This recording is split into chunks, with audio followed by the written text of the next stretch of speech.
আইন সবার জন্য সমান নয়। যার প্রভাব আছে, অর্থের জোর আছে, আইন তার পক্ষে কথা বলে। আমরা ওই আইনটি মাটির নিচে পাঠাতে চাই, সেই আইনটি আমরা কায়েম করতে চাই।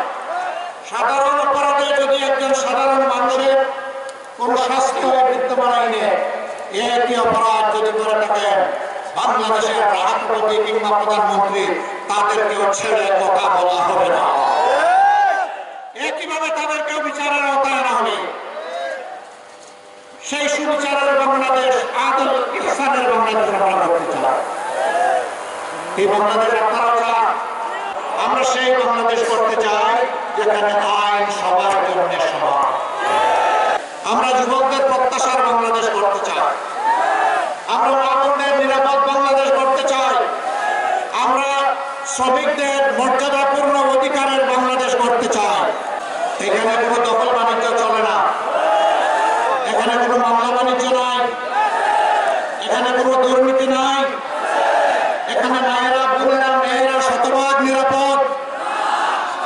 আমরা ওই বাংলাদেশ চাই না।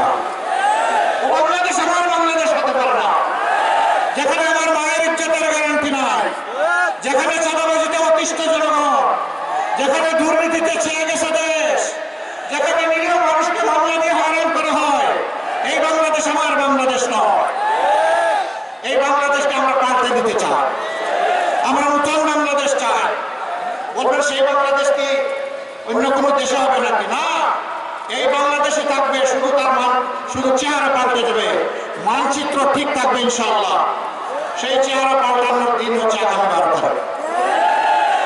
এই 12 তারিখ দায়িত্বশীল এক একটা ভোট আর বাংলাদেশের 300 আসন বা সিট, এটাই নির্ধারণ করে দিবে আগামীর বাংলাদেশ কোন পথ ধরে চলবে।